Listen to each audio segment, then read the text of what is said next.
Hello hello madam, कहाँ से बोल रही हैं आप? क्या नाम है आपका? बताइए क्या हुआ है आपकी दोस्त को? कुछ बोलिए मैडम। लगभग 20 सेकंड के सन्नाटे के बाद उधर से घबराई हुई आवाज आई। माया माया इंस्टीट्यूट ऑफ कॉलेज से बोल रही हूँ मैं। मेरा नाम सीमा है। प्लीज प्लीज यहाँ आ जाइए। उसके इतना बोलते ही फोन कट गया और हवलदार तुरंत इंस्पेक्टर को खबर देने के लिए भागा। Sir, Maya institute of college में किसी लड़की के साथ कुछ हादसा हुआ है। मैंने अभी अभी फोन पर चीख सुनी। हाँ, मेघा नाम था उसका। हमें निकलना होगा। इतना सुनते ही सामने बैठे इंस्पेक्टर तुरंत खड़ा हो गया और उसने अपनी पिस्तौल उठा ली। तुरंत चलो और गाड़ी तैयार करो। उस वक्त वो इंस्पेक्टर अपनी टीम को लेकर माया इंस्टीट्यूट ऑफ कॉलेज की तरफ निकल गया। थोड़ी देर बाद वो लोग उस कॉलेज के गेट पर थे। वो कॉलेज पुलिस स्टेशन से ज्यादा दूर नहीं था। जैसे ही गाड़ी दरवाजे पर पहुंची, वहां का नजारा देखकर इंस्पेक्टर के साथ साथ सब लोग हैरान रह गए। कॉलेज के ग्राउंड में ही 8-10 लोग लहूलुहान हालत में नीचे जमीन पर पड़े तड़प रहे थे। उन सबको बहुत बुरी तरह से मारा गया था और 2 लोगों के पैर में गोली लगी थी। सबके मुंह और नाक से खून बह रहा था। ये सब कुछ देखकर इंस्पेक्टर जल्दी से आगे आया और वहां चारों तरफ खड़े स्टूडेंट्स को देखकर जोर से चिल्लाया, किसने किया ये सब? यहाँ दिन दहाड़े कॉलेज में इतना खून खराबा हुआ और किसी ने इसे रोकने की कोशिश नहीं की। हम लोगों को फोन किसने किया था? सामने आओ। मैंने कहा सामने आओ। तभी भीड़ में पीछे से एक लड़की की आवाज आई। मैंने फोन किया था आपको। और वो लड़की डरते डरते आगे आ गई। वो इंस्पेक्टर के सामने खड़ी थी। उसकी आंखों में आंसू थे। मेरा नाम सीमा है। मैंने ही पुलिस स्टेशन में फोन किया था। ये लोग जिनकी आप इतनी चिंता कर रहे हैं, ये तो जिंदा रहने के भी लायक नहीं है। इंस्पेक्टर उसकी बात सुनते ही चौंक गया और उसने गर्दन घुमाकर फिर से नीचे पड़े लोगों की तरफ देखा। क्या मतलब है तुम्हारा? देखो, जो भी जानती हो सच सच बताओ। क्या हुआ था यहाँ पर? और ये मेघा कौन है?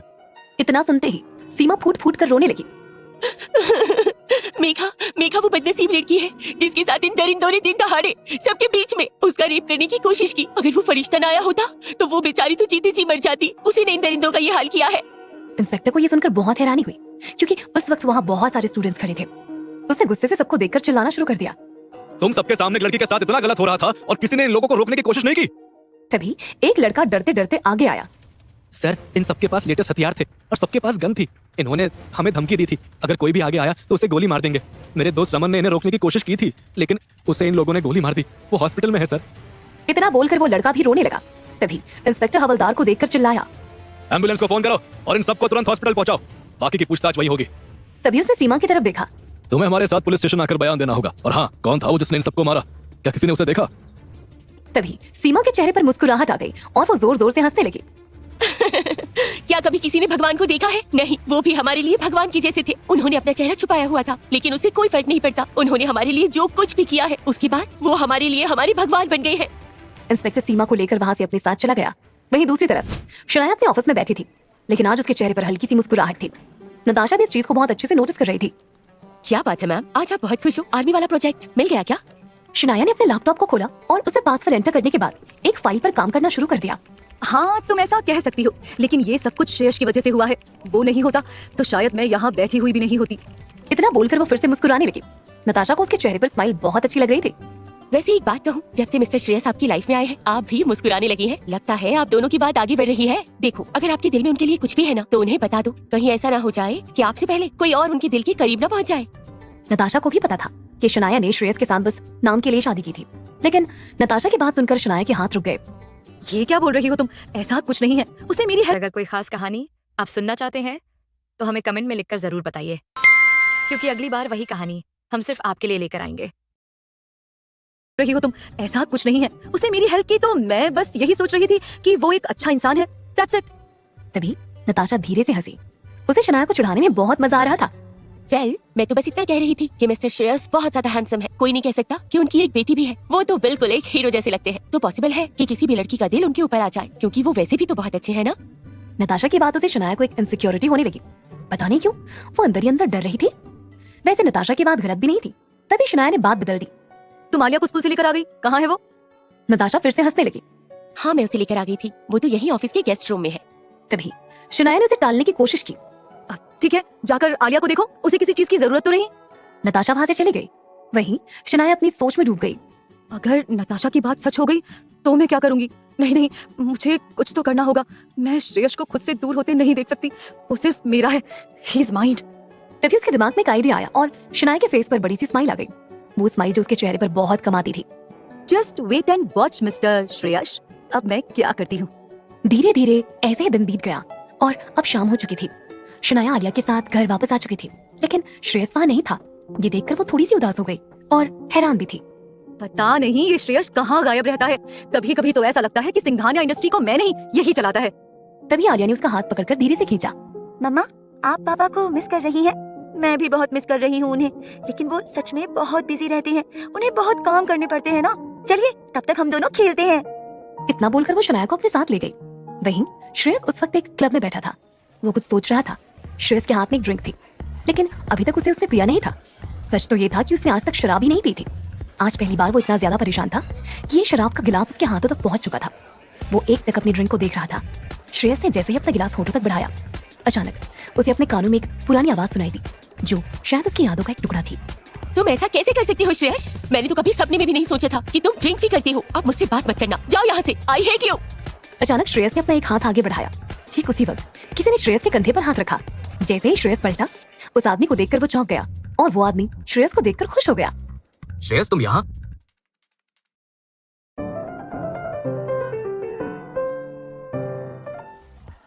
श्रेयस ने गहरी सांस ली और फिर किसी सोच में डूब गया।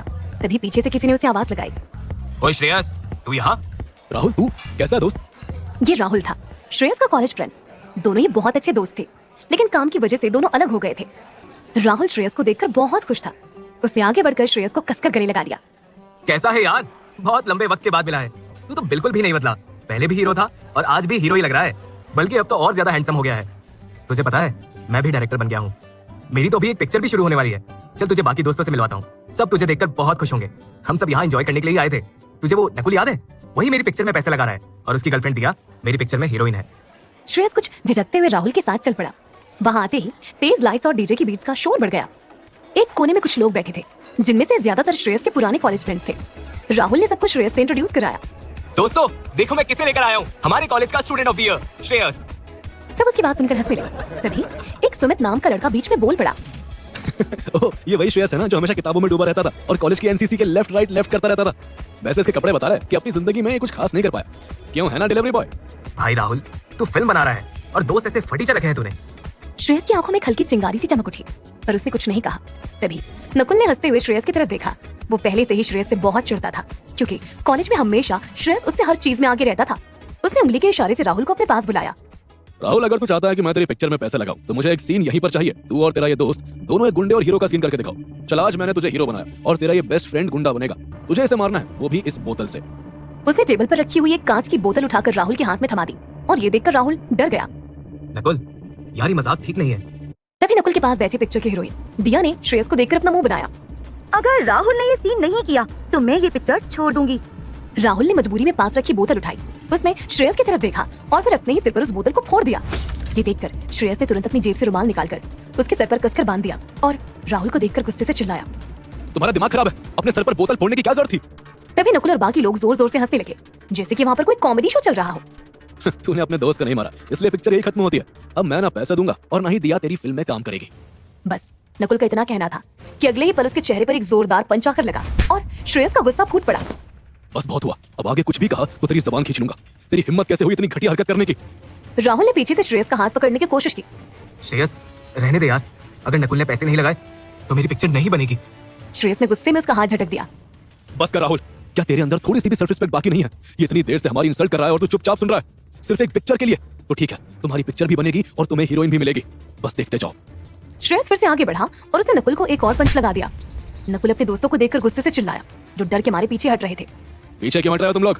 वो मुझे मार रहा है और तुम लोग खड़े खड़े देख रहे हो। मेरे पैसों पर ऐश करनी होती है तो सबसे आगे रहते हो। जाओ मारो उसे। ये सुनते ही उसके सारे दोस्त गुस्से में श्रेयस पर झपट पड़े, लेकिन वे उसे छू भी नहीं पाए। श्रेयस ने एक ही झटके में सभी को जमीन पर गिरा दिया। अगले ही पल कोई अपनी कलाई पकड़कर दर्द से कराह रहा था, तो किसी ने सिर थाम रखा था। सब लोग तड़प रहे थे। श्रेयस ने गुस्से में कांपती हुई उंगली से उन सभी की ओर इशारा किया। तुम लोग राहुल को ब्लैकमेल कर रहे थे ना कि अगर नकुल ने पैसा नहीं लगाया तो उसकी मूवी नहीं बनेगी, और अगर इस लड़की ने काम नहीं किया तो उसे कोई हीरोइन नहीं मिलेगी। अब देखो तुम लोग, राहुल की मूवी भी बनेगी और उसे हीरोइन भी मिलेगी। उसने फोन निकालकर किसी को कॉल किया। अगले 15 मिनट में रॉयल क्लब पहुंचो। मेरे दोस्त की फिल्म के लिए हीरोइन की जरूरत है और तुमसे अच्छा कोई नहीं है। सब लोग हैरान हो गए। सबके चेहरे पर एक ही सवाल थे कि अब कौन आने वाला था। कुछ देर बाद क्लब के दरवाजे से एक लड़की अंदर आई। उसकी हाई हील्स की आवाज साफ सुनाई दे रही थी। सबकी नजरें उसकी तरफ घूम गई। उसे देखकर नकुल और बाकी लोगों का मुंह खुल गया और आंखें इतनी बड़ी हो गई जैसे कि वे बाहर निकलकर गिर जाएंगी। दिया उस लड़की को देखकर एक्साइटेड होकर चिल्लाई, अरे ये तो आरुषि मित्तल है। Oh god, I can't believe this. मैं आरुषि मित्तल को इतने पास से देख रही हूँ। ये तो आरुषि मित्तल है, सुपर मॉडल और बॉलीवुड की ब्लॉकबस्टर हीरोइन। दूसरी तरफ एक कच्चे मिट्टी के घर में एक खूंखार आतंकवादी अपने साथियों के साथ बैठा था। उसके चेहरे पर गहरी चिंता थी। वो बार बार खिड़की से बाहर देख रहा था, जैसे उसे किसी खतरे का एहसास हो रहा हो। उसके साथ लगभग 20 आतंकवादी उस घर में तैयार बैठे थे। उनके लीडर ने अपनी खूंखार आंखों से अपने साथियों की तरफ देखा। सब तैयार है? दूसरे आतंकवादी ने जवाब दिया। हाँ, सब कुछ तैयार है और हम लोग भी पूरी तरह से तैयार है। लेकिन इतना बोलते ही वो आतंकवादी किसी सोच में पड़ गया, जैसे कि उसे पूरी तरह से भरोसा नहीं था कि वो लोग इस बार कामयाब हो पाएंगे।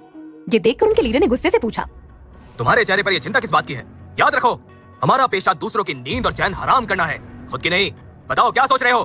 क्या तुम्हें आर्मी के बारे में कुछ पता चला है? क्या वो कोई प्लानिंग कर रहे हैं हमारे खिलाफ? वो आतंकवादी थोड़ा सा डर गया और उसने अपने लीडर को डरते डरते देखा, क्योंकि शायद जिसके बारे में वो सोच रहा था उसका नाम सोचते ही अपने आप डर उसके अंदर तक समा गया और अगले ही पल उसके माथे पर पसीना छलक उठा। ये देखकर उसका लीडर आग बबूला हो उठा। उसे बिल्कुल भी बर्दाश्त नहीं था कि उसका कोई साथी इस तरह से डरे। उसने अपने साथी को खींचकर एक थप्पड़ लगाया और उसे कॉलर से पकड़कर नीचे जमीन पर पटक दिया। मेरा साथी होकर तेरे चेहरे पर डर, इससे अच्छा है कि तू मर जाए। बता, तेरे माथे पर ये पसीना क्यों छलक उठा? क्या वजह है इसकी? नीचे जमीन पर पड़े उस आतंकवादी ने अपने हाथ जोड़ लिए और लड़खड़ाती जबान में बोला, टाइगर?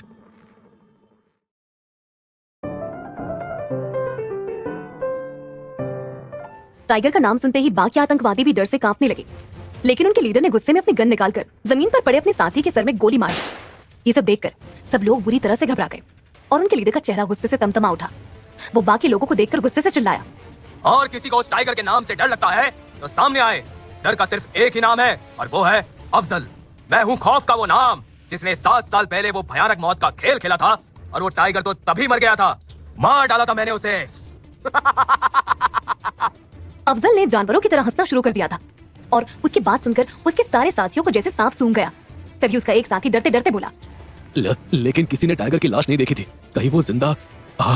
उसके इतना कहते ही अफजल ने उसे भी गोली मार दी और उसने फिर से जानवरों की तरह हंसना शुरू कर दिया। हाँ हाँ हाँ, उस टाइगर से जुड़ा हुआ हर आदमी मरेगा और जो उसका नाम लेगा उसका भी यही अंजाम होगा। बहुत प्यार करता था ना वो अपनी आर्मी से। अब मैं उसकी आर्मी की रीढ़ की हड्डी तोड़ूंगा। धीरे धीरे उन सारे ऑफिसर्स को खत्म करूंगा जिन्होंने टाइगर के जाने के बाद हमें कभी भी बड़ा हमला नहीं करने दिया। और शुरुआत होगी उस वीर रंधावा से। जहाँ एक तरफ मेजर वीर को मारने की साजिश रची जा रही थी, वहीं क्लब का माहौल भी काफी गर्म हो चुका था। वहाँ सबकी धड़कनें तेज हो चुकी थी। आखिर सबके सामने आरुषि मित्तल जो खड़ी थी। आरुषि सीधा श्रेयस के पास जाकर खड़ी हो गई। उसके चेहरे पर हल्की सी स्माइल थी। बोलो श्रेयस, मुझे कौन सी मूवी में काम करना है? ये सुनते ही नकुल के होश उड़ गए। उसे विश्वास नहीं हो रहा था कि श्रेयस आरुषि मित्तल को जानता था। नकुल की जबान लड़खड़ा गई। उसने खुद को संभालने की कोशिश की, लेकिन उसकी घबराहट चुप नहीं पा रही थी। आरुषि मित्तल, आप यहाँ? Oh god, I just can't believe this. Myself Nakul, मैं डायरेक्टर हूँ, कब से आपसे मिलना चाहता था। इतना बोलकर उसने अपना हाथ आरुषि के आगे बढ़ा दिया। आरुषि ने एक नजर उसके हाथ को देखा और फिर से श्रेयस की तरफ मुड़ गई। बोलो श्रेयस, तुमने मुझे किस मूवी के लिए यहाँ बुलाया है? कौन बना रहा है, कुछ तो बताओ। थैंक यू यहाँ आने के लिए। ये मेरा दोस्त राहुल है। मैं चाहता हूँ कि तुम इसकी मूवी में एज अ फीमेल लीड काम करो। आरुषि ने तुरंत अपना हाथ राहुल के सामने बढ़ा दिया। हेलो राहुल, मैं हूँ आरुषि। आरुषि ने अभी इतना ही कहा था कि राहुल खुशी के मारे उछल पड़ा और उसने आगे की लाइन बोल दी। जी मैम, आपको अपना इंट्रोडक्शन देने की कोई जरूरत नहीं है। आप आरुषि मित्तल है। मैं आपको बहुत अच्छी तरह से पहचानता हूँ। आपको तो पूरा इंडिया पहचानता है। तभी राहुल ने भरी आंखों से श्रेयस की तरफ देखा। थैंक यू सो मच दोस्त। आज तू अचानक ही यहाँ मिल गया और इन कुछ पलों की मुलाकात में ही तूने मेरी जिंदगी बदल दी। सच में तू एक सच्चा दोस्त है। राहुल, कल मेरी मीटिंग है एक प्रोडक्शन हाउस में। तुम्हारी स्क्रिप्ट मैं खुद वहाँ लेकर जाऊंगी। ये फिल्म अब बनेगी तुम्हारे नाम से, और वो भी तुम्हारी शर्तों पर। आरुषि के मुंह से इतना सुनते ही वहाँ मौजूद सब लोगों में एक सन्नाटा छा गया। दिया ने तिरछी नजरों से नकुल की तरफ देखा और फिर सीधा आरुषि के पास आ गई। मैम, मेरा नाम दिया है। मैं भी एक्ट्रेस बनना चाहती हूँ। आपकी सारी मूवीज देखी है मैंने और आप मेरी इंस्पिरेशन है। क्या मुझे भी कोई छोटा मोटा रोल मिल सकता है? आरुषि कुछ कहती, तभी श्रेयस बीच में बोल पड़ा। मिल सकता था अगर तुमने राहुल का साथ दिया होता तो। आरुषि समझ गई कि वो सब लोग श्रेयस के खिलाफ थे और उसे गुस्सा आ गया। उसने घूर कर नकुल और दिया को देखा। तुम लोग भूल जाओ कि बॉलीवुड में तुम्हारा करियर बनेगा, क्योंकि मैं ऐसा नहीं होने दूंगी, समझे? तभी श्रेयस ने राहुल की तरफ देखा। जो उसने तुम्हारे साथ किया वो बिल्कुल गलत था। जाओ और नकुल को एहसास करवाओ कि जब दर्द होता है तो कैसा लगता है। लेकिन राहुल घबराने लगा। तभी श्रेयस को ये देखकर गुस्सा आ गया और वो जोर से चिल्लाया। तुम्हारे अंदर अगर थोड़ी सी भी सेल्फ रिस्पेक्ट बची है तो जाओ। राहुल ने एक और बोतल उठाई और आगे बढ़कर गुस्से में नकुल के सर पर फोड़ दी और वो जोर से चिल्लाया। नौकर नहीं हूँ मैं तुम्हारा। जो तुम कहोगे वो मैं हर बार नहीं करूंगा। ये बात अच्छी तरह समझ लो। तभी नकुल ने उसे गुस्से से देखा। मैं तो वैसे भी तुम्हें पिक्चर नहीं देने वाला था, बस अपने एंटरटेनमेंट के लिए तुम्हें यहाँ लेकर आया था, जिससे कि तुम मेरे कुछ काम कर सको एक नौकर की तरह। राहुल ने आगे बढ़कर फिर से उसे 2-4 थप्पड़ लगा दिए, जिससे वो बेहोश हो गया और फिर वो श्रेयस और आरुषि के साथ वहां से निकल गया। बाहर आकर राहुल ने श्रेयस को गले लगाया। Thank you so much Shreyas, सच में आज तुम्हारी वजह से मैं खुद को पहचान पाया हूँ। इतना बोलकर राहुल वहां से चला गया। उसके जाते ही श्रेयस ने आरुषि की तरफ देखा। थैंक्स आरुषि। आरुषि की आंखें भर आई और उसने श्रेयस का हाथ पकड़ लिया। थैंक्स तो मुझे बोलना चाहिए श्रेयस, तुमने मेरे लिए जो भी किया वो कोई नहीं कर सकता था। अगर उस दिन तुम नहीं आए होते तो शायद आज मैं जिंदा भी नहीं बचती। इतना बोलकर आरुषि उस दिन की यादों में खो गई जब जंगल में उसके ऊपर गुंडों ने हमला किया था। उस दिन जैसे ही वो गुंडा आरुषि को मारने वाला था, दूर से आती हुई एक गोली उसके पैर में लगी और वो चीखते हुए लहूलुहान होकर जमीन पर गिर पड़ा। आरुषि ने पीछे मुड़कर देखा, वहां श्रेयस बाकी गुंडों से उलझा हुआ था। तभी एक एक करके उन सबको भी दूर से आती गोलियां लगी और सब वहीं ढेर हो गए। श्रेयस तुरंत आरुषि के पास आया। मिस आरुषि, आप ठीक हैं? आरुषि बहुत ज्यादा घबराई हुई थी, लेकिन उसे विश्वास नहीं हो रहा था कि एक आदमी ने कैसे इतने सारे गुंडों को मार डाला था। उसने घबराते हुए अपनी उंगलियों से उन सब की तरफ इशारा किया। इन सबको तुमने मारा, वो भी अकेले? लेकिन कैसे? तभी श्रेयस ने अपनी गर्दन हिला दी। नहीं नहीं, मैंने नहीं मारा। आपने देखा ना, अपने आप ही इन सबको गोली आकर लगी। मैंने तो बस आपको अंदर जंगल में भागते हुए देखा था। सड़क के दूसरी तरफ से जब मैं इस तरह आया तो आपके ड्राइवर को बेहोश देखा। फिर जंगल से जब मुझे आवाज आई तो मैं इस तरफ आ गया। आरुषि को उसकी बात का विश्वास तो नहीं हो रहा था, लेकिन उसने फिर भी अपना सर हिला दिया। उसके कपड़े देखकर आरुषि को थोड़ी सी हैरानी थी। क्या तुम कोई डिलीवरी बॉय हो? शायद तुम कहीं डिलीवरी देने जा रहे थे, है ना? हाँ, सड़क से जाते हुए मुझे आपकी गाड़ी दिखी और आपके ड्राइवर को देखकर मैं समझ गया कि यहाँ कोई गड़बड़ हुई है। वो दोनों बातचीत कर ही रहे थे कि तभी एक पत्थर जिसमें एक कागज लिपटा हुआ था आकर उनके पास गिरा। आरुषि ने हैरानी से चारों ओर देखा, लेकिन वहाँ कोई दिखाई नहीं दिया। उसने झुककर वो पत्थर उठाया और जैसे ही उसने कागज खोला, उसमें लिखा हुआ पढ़कर वो सन्न रह गई। तुम्हारी जान सिर्फ शनाया सिंघानिया की वजह से बची है। अब इस एहसान का बदला चुकाओ और जल्दी से प्रेस कॉन्फ्रेंस में पहुंचो। वहां जाकर जो भी तुम्हें कहना है वो सब नीचे लिखा है। सब कुछ याद आते ही आरुषि की आंखें फिर से नम हो गई और उसने श्रेयस के हाथ पर अपनी पकड़ मजबूत कर दी। पता नहीं क्यों मेरा दिल कहता है कि मुझे बचाने वाले और वो चिट्ठी देने वाले तुम ही थे। मेरा दिल हमेशा तुम्हारे करीब रहना चाहता है। क्या तुम? इतना बोलकर वो श्रेयस के और पास आ गई, लेकिन श्रेयस ने उसे रोकने की कोशिश की। आरुषि, वो कुछ और कहता कि उसी वक्त श्रेयस और आरुषि के कानों में गुस्से से भरी एक आवाज पड़ी। श्रेयस?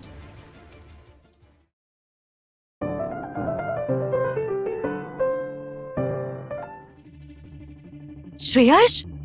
शनाया को वहां देखकर श्रेयस एकदम चौंक गया। वो उसे समझाने के लिए जैसे ही आगे बढ़ा, शनाया गुस्से में मुड़ी और अगले ही पल अपनी गाड़ी में बैठकर वहां से चली गई। ये देखकर श्रेयस बेहद परेशान हो गया। ओ गॉड, पता नहीं शनाया ने क्या समझ लिया होगा। उससे कोई मिसअंडरस्टैंडिंग ना हो जाए। मुझे जल्द से जल्द उसके पास पहुंचना होगा। इतना बोलते ही श्रेयस भी तुरंत अपनी बाइक की तरफ बढ़ा। तभी पीछे से आरुषि ने उसका हाथ पकड़ लिया। क्या हुआ श्रेयस? इतने परेशान क्यों हो? हम शनाया को बाद में समझा देंगे। मुझे तुमसे कुछ कहना था, वो मैं। श्रेयस ने आरुषि का हाथ अपने हाथ से हटा दिया और अपनी बाइक की तरफ बढ़ गया। आरुषि, अभी मेरे पास वक्त नहीं है, मैं तुमसे बाद में बात करूंगा। इतना बोलकर वो अपनी बाइक पर बैठा और सिंघानिया मेंशन की तरफ चला गया। अब रात हो चुकी थी। आलिया और नताशा एक साथ एक ही रूम में सो रहे थे। वहीं नताशा अपने एक दोस्त से मिलने के लिए क्लब में गई थी, जिसने उसे बुलाया था। वो आंखों में आंसू लिए अपने कमरे की तरफ बढ़ गई और अंदर जाकर गुस्से में अपना सामान इधर उधर फेंकने लगी। क्यों? आखिर मेरे साथ ही ऐसा क्यों होता है? जिसे भी मैं प्यार करती हूँ वो मुझसे दूर हो जाता है। पहले दी, फिर पापा और अब। इतना बोलते बोलते वो रुक गई और उसके चेहरे पर कड़वी सी मुस्कुराहट आ गई। लेकिन मुझे इतना बुरा क्यों लग रहा है? श्रेयस आखिर मेरा लगता ही क्या है? वो जिसे चाहे उसे प्यार कर सकता है, गले लगा सकता है, किस कर सकता है। अचानक शनाया के दरवाजे को बाहर खड़े श्रेयस ने खटखटाया। शनाया, प्लीज दरवाजा खोलो। देखो, जैसा तुम समझ रही हो ऐसा कुछ नहीं है। लेकिन शनाया ने कुछ नहीं कहा। श्रेयस ने फिर से दरवाजा खटखटाया। देखो, अगर तुमने दरवाजा नहीं खोला तो इतना शोर सुनकर आलिया उठ जाएगी और फिर उसके सवालों के जवाब तुम्हें देने होंगे, क्योंकि मैं सच सच बोल दूंगा कि उसकी मम्मा मुझसे नाराज है। इतना सुनते ही शनाया ने दरवाजा खोल दिया और बिना कुछ कहे ही गुस्से में श्रेयस के सामने अपनी पीठ करके खड़ी हो गई। श्रेयस ने अंदर जाकर दरवाजा बंद कर दिया। वो धीरे से चलकर शनाया के पास आया। प्लीज मेरी बात सुन लो शनाया। इतना बोलते ही श्रेयस ने अपना हाथ उसके कंधे पर रखा, लेकिन शनाया ने गुस्से में उसका हाथ झटक दिया। छूना मत मुझे। जाओ उसी को जाकर छुओ जिससे तुम चिपके हुए थे। और वैसे भी मेरा हक ही क्या है तुम पर? देखो, तुमने जो देखा वो सिर्फ एक गलतफहमी थी। हाँ, और मैं इतनी बेवकूफ हूँ कि सब कुछ देखकर भी भरोसा कर लूं। तुम जाओ ना उसी के पास, मुझसे तुम्हें फर्क ही क्या पड़ता है? श्रेयस ने उसकी आंखों में गहराई से देखा। अगर फर्क पड़ता हो तो? शनाया के सब्र का बांध टूट चुका था। उसकी आंखों में आंसू आ गए। अगर फर्क पड़ता तो तुम ऐसा नहीं करते। मैंने सोचा था कि मैं तुम्हें जल्दी ही अपने दिल की बात बता दूंगी, लेकिन तुमने सब खराब कर दिया। श्रेयस ने एक झटके में उसे अपने पास खींच लिया। शनाया का चेहरा उसके सीने से लग गया। फिर श्रेयस उसकी आंखों में बड़े ही प्यार से देखने लगा। कौन सी बात शनाया? ये सुनकर शनाया को अपनी गलती का एहसास हुआ। वो चुप हो गई। उसकी आंखें झुक गई। वो जवाब नहीं दे पा रही थी। श्रेयस ने उसकी चुप्पी का फायदा उठाते हुए उसे चिढ़ाया। ठीक है, जब जवाब नहीं देना तो मैं वापस आरुषि के पास ही चला जाता हूँ। वो मुड़ने ही वाला था कि अचानक शनाया ने उसका हाथ पकड़कर उसे गुस्से में अपनी तरफ खींचा और अगले ही पल बिना कुछ कहे अपने होठ उसके होठों पर रख दिए।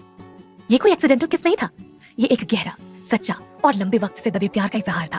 तभी शनाया ने गुस्से में श्रेयस को धक्का दिया और रोते हुए जोर से चिल्लाई, हाउ डेयर यू, तुमने फिर से उसके पास जाने के बारे में सोचा? अगर आपको ये कहानी पसंद आ रही है तो अभी इसे लाइक करें और आने वाले एपिसोड सुनने के लिए तुरंत सब्सक्राइब करें। साथ ही बेल आइकन जरूर दबाएं ताकि इस खूबसूरत सी कहानी का एक भी एपिसोड आपसे मिस ना हो। हाउ डेयर यू, तुमने फिर से उसके पास जाने के बारे में सोचा भी कैसे? श्रेयस ने मुस्कुराते हुए अपनी उंगली से अपने होठों को छुआ जहां अभी तक शनाया के होठों का एहसास था। क्यों? मैं उसके पास क्यों नहीं जा सकता? Because I love you damn it. वही टाइगर का नाम सुनते ही अफजल गुस्से में पागल हो उठा। तभी उसका फोन बजने लगा। अफजल ने नंबर देखते ही तुरंत फोन उठा लिया। सब तैयार है डीके? मैं कल ही उस वीर को मारूंगा। तभी उसका साथी थोड़ा सा डरने लगा और उसने अफजल की तरफ देखा। लेकिन क्या इस बार हम कामयाब होंगे? इतने सालों से कोशिश कर रहे हैं, हमें पूरे 7 साल लग गए फिर से सब कुछ इकट्ठा करने में। इस बार हम जरूर कामयाब होंगे। इस बार पूरी मुंबई का सफाया होगा और वो बेवकूफ डीके हमारी मदद करेगा। उसे लगता है वो मुंबई का राजा बनेगा, लेकिन मुंबई तो खत्म होने वाली है। बूम! वही श्रेयस एक टक शनाया की आंखों में देख रहा था। क्या कहा तुमने? फिर से बोलो। I love you so much. मैंने अपने एक मकसद के लिए तुमसे शादी की थी, लेकिन अब तुम ही मेरी जिंदगी का मकसद बन चुके हो और आलिया के बिना रहने के बारे में तो मैं अब सोच भी नहीं सकती। शनाया लगातार बोले जा रही थी। तभी उसने ध्यान दिया कि श्रेयस बिल्कुल चुप था। ये देखकर वो थोड़ा चिढ़ गई। तब से मैं ही बोले जा रही हूँ, तुम्हें नहीं लगता कि तुम्हें कुछ कहना चाहिए? एटलीस्ट एक अच्छा सा जवाब तो मैं डिजर्व करती ही हूँ। श्रेयस उसे प्यार से देख रहा था, लेकिन उसके अंदर अभी जैसे कोई हिचक थी। कुछ तो था जो उसे अपनी मोहब्बत का इजहार करने से रोक रहा था। श्रेयस ने प्यार से शनाया के गाल को छुआ। शनाया, एक बात है जो मैं तुम्हें बताना चाहता हूँ। सब कुछ सुनूंगी, लेकिन पहले जो मुझे सुनना है वो बोलो। अब मैं शनाया को सच कैसे बताऊं? कहीं इसका मासूम दिल ना टूट जाए। क्या सोच रहे हो? कहीं ऐसा तो नहीं कि तुम मुझसे प्यार नहीं करते? क्या तुम्हारे दिल में सच में आरुषि? शनाया ने अभी इतना कहा ही था कि तभी श्रेयस ने उसे झटके से अपनी तरफ खींचा और शनाया के होंठ पर अपने होंठ रख दिए, जिससे शनाया की आंखें चौड़ी हो गई। वो भी धीरे धीरे उसके एहसास में डूबती जा रही थी। तभी श्रेयस उसके कान में धीरे से फुसफुसाया। और प्रूफ चाहिए? शनाया ने नजरें झुका ली और अगले ही पल श्रेयस की मदहोशी भरी आवाज फिर से उसके कानों में पड़ी। सोचा नहीं था कि फिर से कभी किसी को ये कहूंगा, लेकिन तुमने मेरे एहसासों को एक बार फिर से जगा दिया है। ये दिल फिर से धड़कना सीख गया है। I love you Shanaya. इतना बोलकर श्रेयस ने धीरे से उसके बालों को कान के पीछे किया और उसके माथे पर एक हल्का सा किस किया, जिससे शनाया की आंखें बंद हो गई। तुम्हें पता है, जब तुम पास होती हो तो मैं सब कुछ भूल जाता हूँ। श्रेयस ने शनाया को और करीब खींच लिया। उसने धीरे से उसकी पीठ पर हाथ रख दिया, जिससे शनाया एक पल के लिए कांप गई। तभी उसने धीमे स्वर में श्रेयस को पुकारा। श्रेयस, क्या तुम हमेशा मेरे साथ रहोगे? श्रेयस ने उसकी कमर को कसकर पकड़ा और फिर उसके होठों पर दोबारा एक लंबा किस किया, जैसे कि वो उसका हर डर मिटा देना चाहता हो। मैं और आलिया कभी भी तुम्हें अकेला नहीं छोड़ेंगे। शनाया ने अपना चेहरा श्रेयस की गर्दन में छुपा लिया और उसकी सांसें उसके गले से टकरा रही थी। श्रेयस ने उसके कंधे पर होंठ रख दिए और शनाया उसकी चुअन में खोने लगी। कमरे की हवा भारी हो चुकी थी, मगर उन दोनों के बीच सिर्फ सुकून था। ना कोई जल्दबाजी, ना कोई हेजिटेशन। बस थे तो दो दिल जो एक दूसरे के करीब आ चुके थे। अचानक श्रेयस के मोबाइल की टोन ने इस जादुई पल को तोड़ दिया। फोन को देखते ही उसके एक्सप्रेशंस चेंज हो गए और वो तुरंत शनाया से दूर हो गया। वो मुझे जाना होगा, वो डिलीवरी के लिए मैसेज आया है। इतना बोलकर वो जल्दबाजी में वहां से निकल गया। ये देखकर शनाया ने मुंह बना लिया। कभी कभी लगता है इसकी डिलीवरी बॉय की जॉब ही मेरी सौतन है। उसी वक्त शनाया के पास अभय का मैसेज आया। ज्यादा वक्त नहीं बचा तुम्हारे पास, या तो अमायरा की बेटी को सबके सामने लेकर आओ या फिर सब कुछ मुझे दे दो।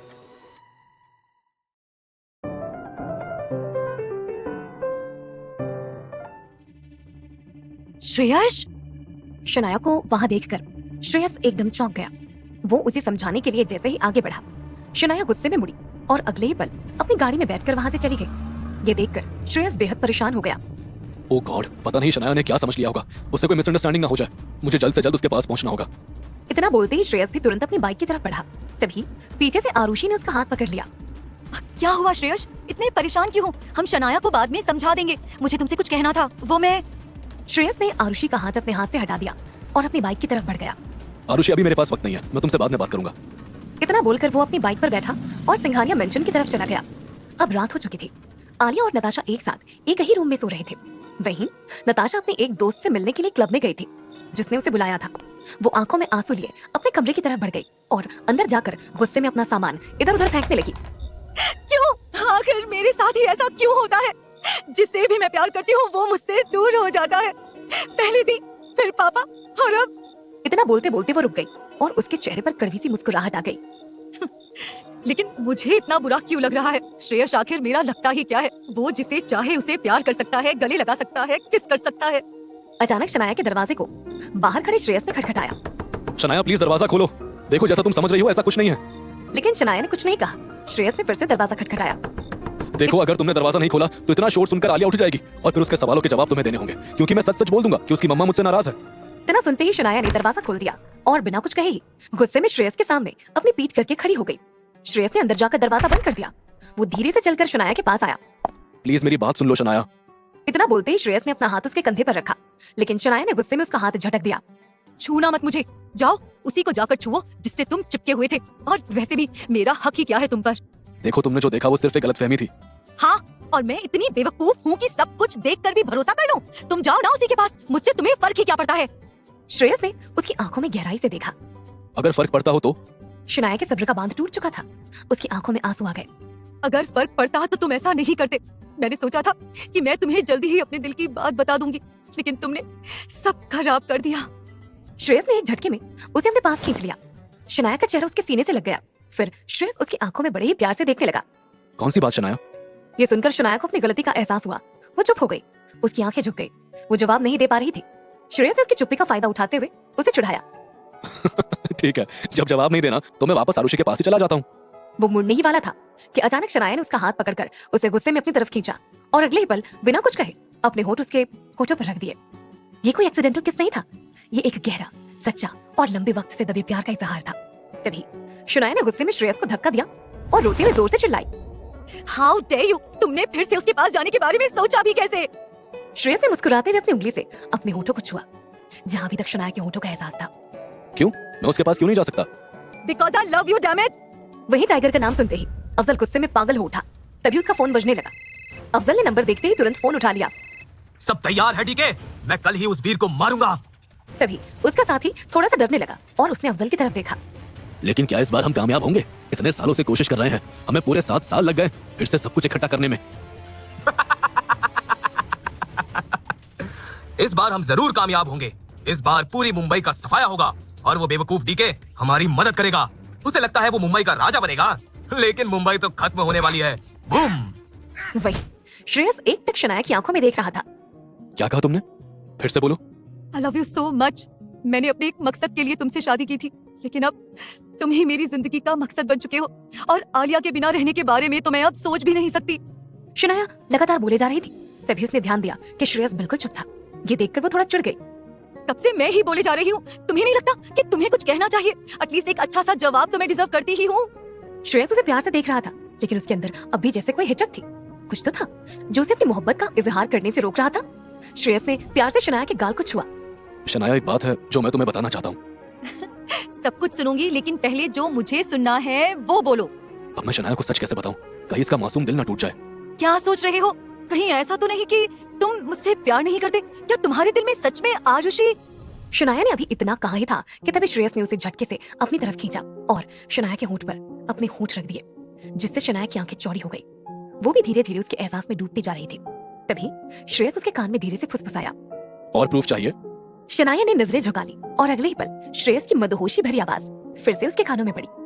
सोचा नहीं था कि फिर से कभी किसी को ये कहूंगा, लेकिन तुमने मेरे एहसासों को एक बार फिर से जगा दिया है। ये दिल फिर से धड़कना सीख गया है। I love you Shanaya. इतना बोलकर श्रेयस ने धीरे से उसके बालों को कान के पीछे किया और उसके माथे पर एक हल्का सा किस किया, जिससे शनाया की आंखें बंद हो गई। तुम्हें पता है, जब तुम पास होती हो तो मैं सब कुछ भूल जाता हूँ। श्रेयस ने शनाया को और करीब खींच लिया। उसने धीरे से उसकी पीठ पर हाथ रख दिया, जिससे शनाया एक पल के लिए कांप गई। तभी उसने धीमे स्वर में श्रेयस को पुकारा। श्रेयस, क्या तुम हमेशा मेरे साथ रहोगे? श्रेयस ने उसकी कमर को कसकर पकड़ा और फिर उसके होठों पर दोबारा एक लंबा किस किया, जैसे कि वो उसका हर डर मिटा देना चाहता हो। मैं और आलिया कभी भी तुम्हें अकेला नहीं छोड़ेंगे। शनाया ने अपना चेहरा श्रेयस की गर्दन में छुपा लिया और उसकी सांसें उसके गले से टकरा रही थी। श्रेयस ने उसके कंधे पर होंठ रख दिए और शनाया उसकी छुअन में खोने लगी। कमरे की हवा भारी हो चुकी थी, मगर उन दोनों के बीच सिर्फ सुकून था। ना कोई जल्दबाजी, ना कोई हेजिटेशन, बस थे तो दो दिल जो एक दूसरे के करीब आ चुके थे। अचानक श्रेयस के मोबाइल की टोन ने इस जादुई पल को तोड़ दिया। फोन को देखते ही उसके एक्सप्रेशंस चेंज हो गए और वो तुरंत शनाया से दूर हो गया। वो मुझे जाना होगा, वो डिलीवरी के लिए मैसेज आया है। इतना बोलकर वो जल्दबाजी में वहां से निकल गया। ये देखकर शनाया ने मुंह बना लिया। कभी कभी लगता है इसकी डिलीवरी बॉय की जॉब ही मेरी सौतन है। उसी वक्त शनाया के पास अभय का मैसेज आया। ज्यादा वक्त नहीं बचा तुम्हारे पास, या तो अमायरा की बेटी को सबके सामने लेकर आओ या फिर सब कुछ मुझे दे दो।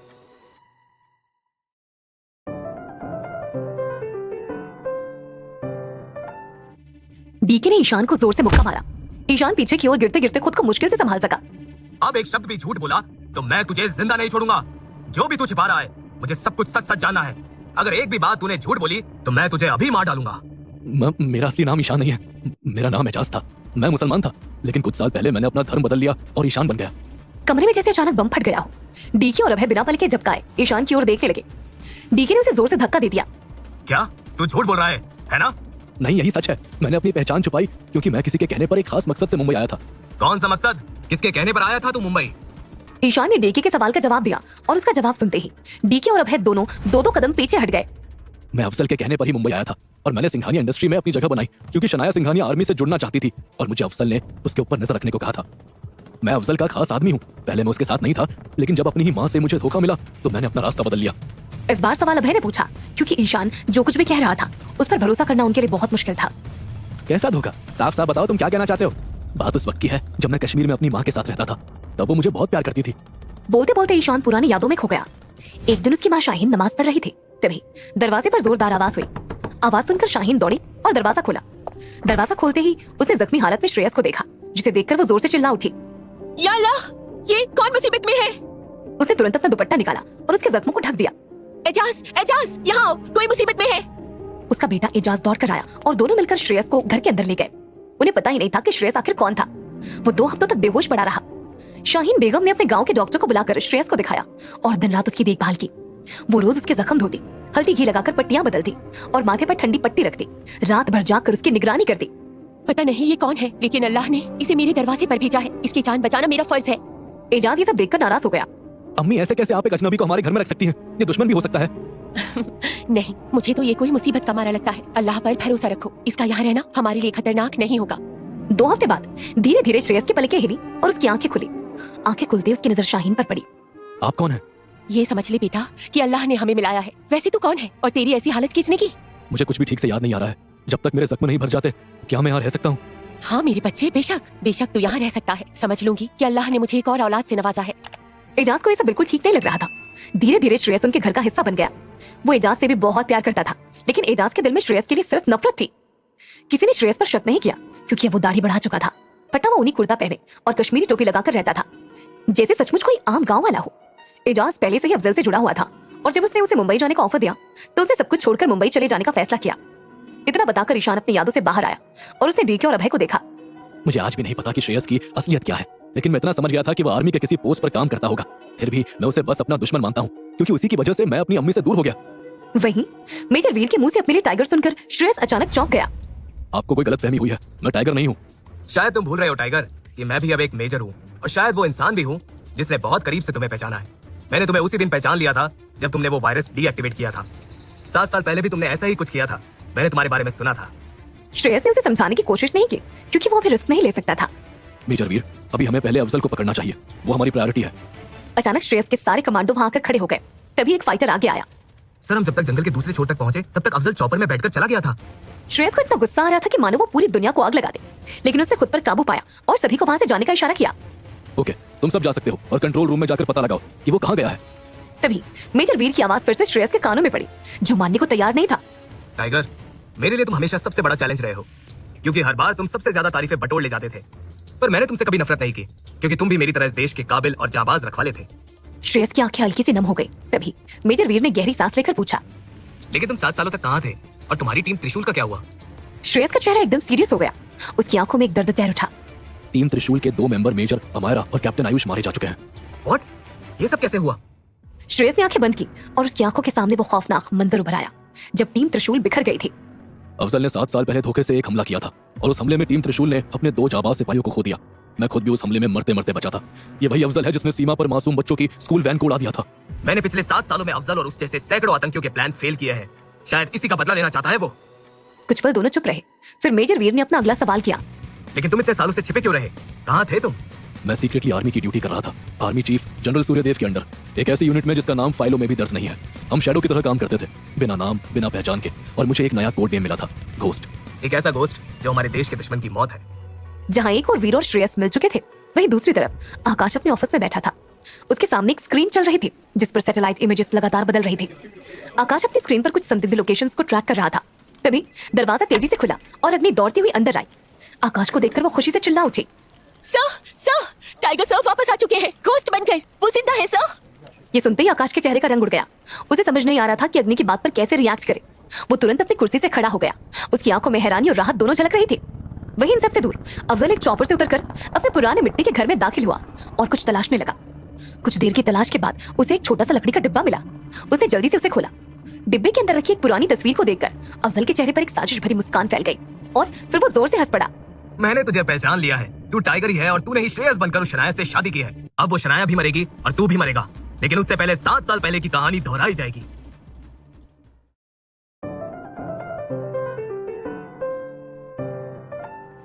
अग्नि की बात सुनकर आकाश तुरंत अपनी कुर्सी से खड़ा हो गया और हैरानी से उसकी ओर देखने लगा। उसे यकीन ही नहीं हो रहा था कि अग्नि जो कह रही थी वो सच हो सकता है। वो तेजी से उसके पास आया। क्या तुम क्या कह रही हो? हाँ, वो अभी मेजर वीर से मिले हैं और वो एक सीक्रेट मिशन पर थे, आर्मी चीफ जनरल सूर्यदेव के अंडर। वो दुनिया के लिए मर चुके थे, लेकिन वो घोस्ट बनकर आतंकवादियों का सफाया कर रहे थे। अभी अभी मेजर वीर ने ये इन्फॉर्मेशन भेजी है सर। टाइगर घोस्ट बनकर वापस आ चुका है, तो इसका मतलब अब अफजल को ढूंढना और भी आसान होगा। हाँ, और अफजल के बारे में भी वो सब कुछ जानते हैं। उनके साथ मिलकर अब हम देश के दुश्मनों का सफाया आसानी से कर देंगे। आकाश अंदर ही अंदर बहुत खुश था, लेकिन उससे ज्यादा हैरान भी था। शायद कुछ ऐसा था जो वो अग्नि को बता नहीं पा रहा था। उसने एक बार और कंफर्म करने की कोशिश की। अगर वीर सर का मैसेज तुम्हारे पास नहीं आता तो क्या तब भी तुम इतना ही श्योर होती कि टाइगर वापस आ चुका है? हाँ, तब भी मैं इतना श्योर होती, क्योंकि मेरे पास इसका प्रूफ भी है। आपको वो घर याद है जहाँ आतंकवादियों ने सिविलियंस को किडनैप किया था? आकाश को भी याद आया कि कुछ दिन पहले आतंकवादियों ने मुंबई से कुछ दूर एक घर में कुछ लोगों को बंधक बना लिया था। हाँ, मुझे अच्छी तरह से याद है। उन लोगों ने डिमांड भी की थी, वो अपने एक साथी को छुड़वाना चाहते थे। इससे पहले कि सरकार कोई एक्शन लेती, मैंने तुम्हें उन लोगों को बचाने के लिए भेजा था, लेकिन तुम्हारे जाने से पहले ही वो आतंकवादी मारे गए थे। क्या तुम्हें कुछ पता चला किसने किया था ये सब कुछ? ऑफ कोर्स सर, ये सब टाइगर सर ने ही किया था, क्योंकि एक औरत ने मुझे बताया था कि जिस आदमी ने उन सबको बचाया था उसके गले में एक लॉकेट था जिसके ऊपर टाइगर बना था। लॉकेट का नाम सुनते ही आकाश के चेहरे के हाव भाव अचानक बदल गए। ऐसा लग रहा था जैसे उस लॉकेट को बहुत अच्छे से वो पहचानता हो। उसकी आंखों में चमक आ गई और चेहरे पर खुशी की लहर दौड़ गई। तुम्हारी बातों से मुझे भी यकीन हो गया है कि वो वापस आ चुका है, लेकिन उसने मुझसे कांटेक्ट क्यों नहीं किया? जरूर कुछ ऐसा है जो टाइगर सबसे छुपकर प्लान कर रहा है। वहीं दूसरी तरफ मेजर वीर का सवाल सुनकर श्रेयस उसे देखकर धीरे से मुस्कुराया और उसने बात बदल दी। वो एक लंबी कहानी है, फुर्सत में सुनाऊंगा। अभी हमें अफजल पर कंसंट्रेट करना चाहिए। एक बात बताओ, तुम्हें मेरे बारे में इतना सब कुछ कैसे पता है, और तुम इतने श्योर कैसे थे कि मैं ही टाइगर हूँ? ये सुनते ही मेजर वीर हंसने लगा। उसे याद आ गया कि 7 साल पहले वो श्रेयस से कितना ज्यादा जलता था। शायद तुम्हें मेरे बारे में एक बात नहीं पता। मैं अपने हर दुश्मन और हर उस इंसान की खबर रखता हूँ जो मुझे किसी भी चीज में टक्कर देता है। और तुम तो हर चीज में मुझसे आगे थे। जब मैं 7 साल पहले पठानकोट में पोस्टेड था, तब मुझे ये खबर मिली थी कि कश्मीर में टाइगर ने एक खतरनाक वायरस को डीएक्टिवेट करने का कारनामा किया था। उसकी बात सुनकर श्रेयस भी कुछ पल के लिए ठहर गया। उसे याद आ गया कि उस वक्त क्या हुआ था। हाँ, उस वक्त हमारे सारे सिस्टम को हैक करने के लिए पाकिस्तान की तरफ से एक साइबर अटैक किया गया था। उस अटैक में एक ऐसा वायरस इस्तेमाल किया गया था जो धीरे धीरे हमारी सारी फाइलों की जानकारी पाकिस्तान तक भेज सकता था। मेरे पास उसे डीएक्टिवेट करने के लिए सिर्फ 5 मिनट थे। इतना सुनते ही वीर हैरानी से श्रेयस को देखने लगा। आज पहली बार उसे सच में एहसास हो रहा था कि श्रेयस वाकई कितना काबिल है। मैं हमेशा तुमसे मिलना चाहता था, लेकिन कभी मौका ही नहीं मिला। शायद आर्मी भी चाहती थी कि हम दोनों अलग अलग ही रहें, इसलिए हमारी पोस्टिंग भी कभी साथ हुई नहीं। वैसे भी तुम अधिकतर अंडरकवर रहकर ही अपना काम करते थे, है ना? हाँ। वहीं दूसरी तरफ ईशान की बात सुनकर डीके भी हैरान रह गया। उसने कभी नहीं सोचा था कि ईशान इतना खतरनाक साबित होगा। अभय तो हैरानी से कुछ पल के लिए बिल्कुल स्तब्ध रह गया। उसका मुंह खुला का खुला रह गया। एक बात बताओ, तुम हमेशा सिंघानिया इंडस्ट्री में अच्छी पोजीशन पाने के पीछे पड़े रहते थे, तो वो क्या सिर्फ एक नाटक था? नहीं, नाटक नहीं था, वो मेरे प्लान का हिस्सा था। मुझे सिंघानिया इंडस्ट्री में एक टॉप पोजीशन हासिल करनी थी और शनाया सिंघानिया के सारे राज जानने थे। तुम्हें उसके राज क्यों जानने थे? तुम्हारा शनाया के साथ क्या लेना देना था? मेरा नहीं, अफजल का लेना देना है उसके साथ, क्योंकि वो कर्नल बलजीत सिंघानिया की बेटी है। और ईशान ने अभी इतना ही कहा था कि तभी डीके का फोन बजने लगा। उसने देखा कि स्क्रीन पर अननोन नंबर फ्लैश हो रहा था। ये देखकर वो थोड़ा परेशान हो गया। ईशान की नजर भी डीके के फोन पर थी। अननोन नंबर देखकर ईशान खतरनाक अंदाज में हंस पड़ा। उठा लो, हो सकता है अफजल ही हो, क्योंकि जिस काम को तुम करने के बारे में सोचते हो अफजल उसे पहले ही अंजाम दे देता है। डीके ने ईशान को हैरानी से देखते हुए अपना फोन उठा लिया। उसके फोन उठते ही अफजल की गुस्से भरी आवाज डीके के कानों पर पड़ी। ऐसे बनेगा तू मुंबई का राजा? मैंने कहा था अगर पैसा और ताकत चाहिए तो मेरा साथ देना होगा तुझे। हाँ अफजल, मैं बिल्कुल तैयार हूँ। बोलो क्या करना है? मुंबई पर राज करने के लिए मैं किसी का भी खून बहा सकता हूँ। कैसे करेगा तू मुंबई पर राज? अगर ऐसा ही चलता रहा तो कुछ नहीं होगा। आज वो वीर मेरे हाथों से बच गया, समझ नहीं आता कि वो वापस कैसे आ गया। अपने हाथों से मारा था मैंने उसे। ऐसा कैसे हो सकता है?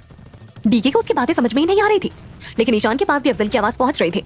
उसने अचानक से आगे जाकर डीके से फोन छीन लिया। कौन वापस आ गया? टाइगर और कौन? बेवकूफ, वो जिंदा है और वापस भी आ चुका है।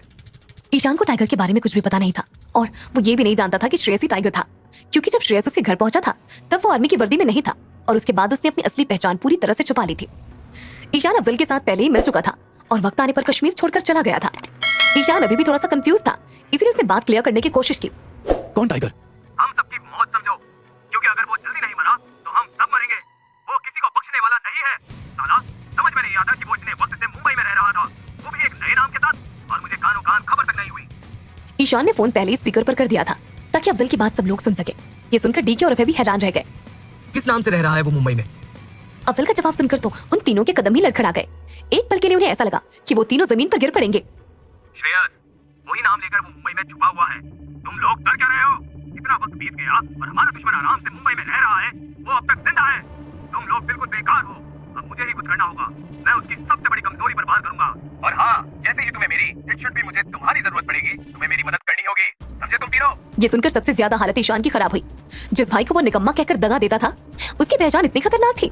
फिर भी ईशान को डर था कि अगर अफजल को सच पता चला तो वो उस पर भी शक कर सकता है। ये कैसे हो सकता है? क्या ये श्रेयस जानबूझकर मेरे घर में आया था?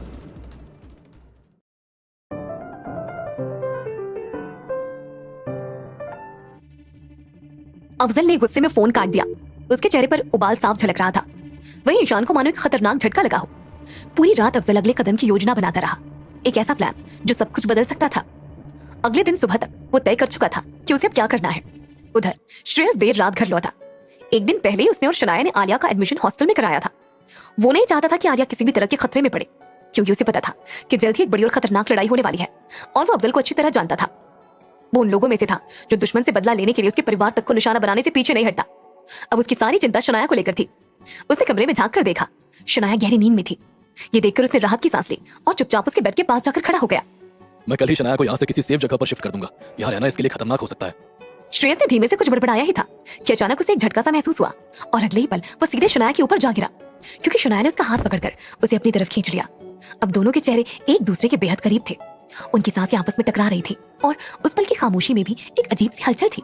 तभी शनाया ने हल्की मदहोश सी आवाज में कहा, जब कोई सो रहा हो तो उसके पीठ पीछे प्लानिंग करना बहुत बुरी बात है। मैं प्लानिंग नहीं कर रहा था। अचानक श्रेयस को कुछ याद आया और उसने हैरानी से शनाया को देखा। एक मिनट, इसका मतलब